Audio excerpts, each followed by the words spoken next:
Halo sahabat Atin, dimanapun Anda berada. Pada kesempatan kali ini, saya akan membawakan acara Atin Healthy. Di acara Atin Healthy kali ini, saya akan membahas tentang kenapa saya sudah mandi tetapi tetap bau badan. Oke sahabat Atin, jadi persoalan bau badan ini merupakan persoalan banyak orang di seluruh dunia. Jadi bukan hanya di negara kita saja. Dan persoalan ini mulai dialami oleh mereka yang sudah memasuki usia remaja, dewasa, bahkan hingga lanjut usia. Mengapa dimulai pada usia remaja? Karena saat usia remaja, terjadi perubahan hormon. Jadi hormon androgen anak remaja itu sudah mulai meningkat.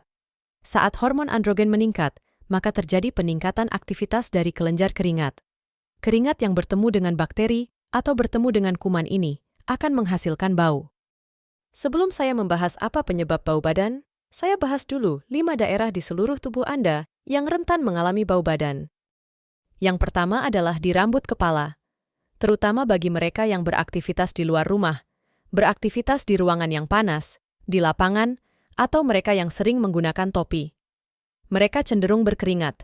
Ini akan bertemu dengan bakteri sehingga terjadilah bau di kepala. Anda bisa mengatasinya dengan menggunakan shampoo saat keramas. Anda boleh keramas setiap hari, dan jangan lupa, setelah keramas keringkan rambut Anda. Jangan dibiarkan basah begitu saja. Kemudian yang kedua, di rongga mulut. Di rongga mulut kita terdapat gigi. Dan saat kita makan, biasanya ada yang nyangkut di sela-sela gigi kita. Terutama makanan-makanan yang berbau tajam. Contohnya durian, dan apapun itu yang berbau tajam. Jadi misalkan, setelah makan Anda ingin bertemu dengan klien Anda, ingin bertemu dengan pasangan Anda, atau dengan mertua Anda, sebaiknya Anda sikat gigi dahulu atau berkumur dengan mouthwash. Anda bisa cek di cermin, ada yang nyangkut atau tidak, karena itu sangat mempengaruhi kualitas saat berhubungan nanti, saat bertemu dengan pasangan atau klien Anda.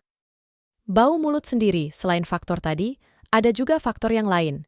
Misalnya saat Anda sakit tenggorokan. Infeksi tenggorokan karena bakteri itu juga bisa menimbulkan bau mulut. Misalkan saat Anda sariawan, kemudian saat Anda sakit magh, atau ada masalah pencernaan. Mungkin baunya bukan dari mulut, melainkan dari pencernaan Anda.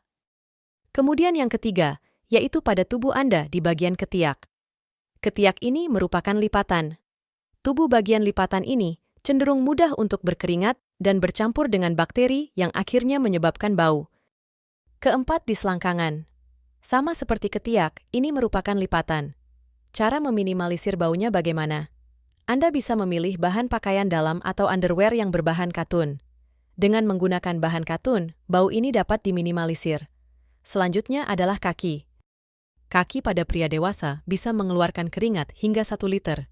Dan Anda bisa bayangkan, jika Anda seorang pria, dari pagi keluar rumah jam 6 pagi, menggunakan sepatu tertutup dan pulangnya malam, Anda tidak membawa kaos kaki untuk ganti.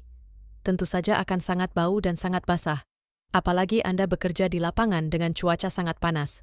Saran saya, Anda harus membawa kaos kaki lebih dan saat sudah basah, Anda bisa menggantinya. Pilihlah kaos kaki yang berbahan katun. Selanjutnya, saya akan membahas apa penyebabnya. Mungkin Anda bertanya-tanya atau banyak orang yang bertanya seperti ini. Saya sudah mandi sampai bersih, saya sudah sikat gigi sampai bersih, saya sudah menggunakan shampoo saat keramas, bahkan saya sudah menggunakan deodorant atau antiperspirant. Tetapi mengapa badan saya masih bau? Teman-teman saya menghindar, katanya bau badan saya tidak enak. Mungkin Anda mengalami hal-hal seperti ini. Yang pertama adalah dari faktor makanan Anda dan apa yang Anda konsumsi. Misalnya yang pertama rempah-rempah. Jadi, orang yang suka makan rempah-rempah, apalagi dalam jumlah berlebihan, maka badan mereka cenderung akan menghasilkan gas sulfur, hasil pencernaan yang akan dikeluarkan atau dieliminasi oleh paru-paru dan kulit.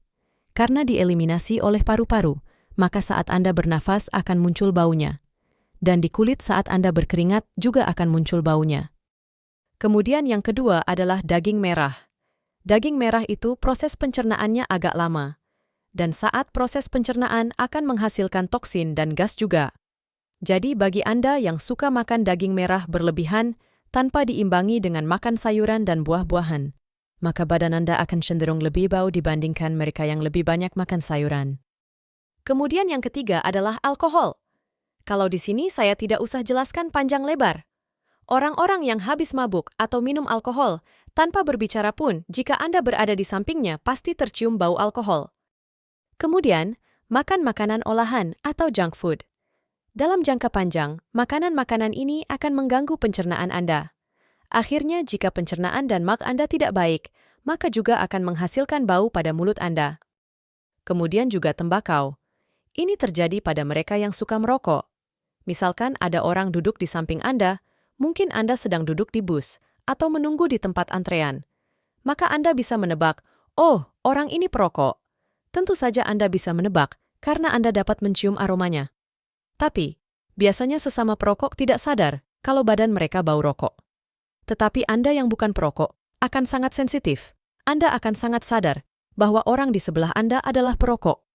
Perokok tersebut akan menyimpan bau di badannya dalam jangka waktu lama. Bahkan saat perokok itu berhenti merokok, bau di badannya tetap ada selama berminggu-minggu. Jadi dalam tanda kutip, saya mengatakan, ini zat beracun. Hanya saja mereka tidak sadar. Anda mungkin bisa menciumnya. Itu tadi dari faktor apa yang Anda konsumsi atau apa yang Anda makan. Dan ada beberapa faktor lagi yang menyebabkan bau badan berlebih. Contohnya orang-orang yang menderita penyakit diabetes. Kalau saya mengatakan, mereka ini keracunan gula di dalam tubuhnya. Beberapa dari mereka bahkan kulitnya sampai gatal-gatal karena keracunan gula. Selanjutnya adalah masalah penyakit pencernaan tadi. Sakit maag atau gastritis dan penyakit liver atau penyakit di organ hati. Mereka yang mengalami masalah pencernaan cenderung mempunyai bau mulut. Semoga sharing singkat dari saya ini dapat Anda mengerti. Dan saya doakan Anda tetap sehat selalu. Jaga pola makan Anda dan jaga kebersihan tubuh Anda. Karena orang-orang akan senang dengan Anda jika Anda bersih dan wangi. Semoga informasi ini dapat bermanfaat bagi Anda semua ya sahabat Athin. Sekian sharing dari saya. Jika ada pertanyaan, silahkan Anda komen di bawah. Apabila menurut Anda channel Athin ini bermanfaat, Anda bisa share ke teman-teman dan keluarga besar Anda.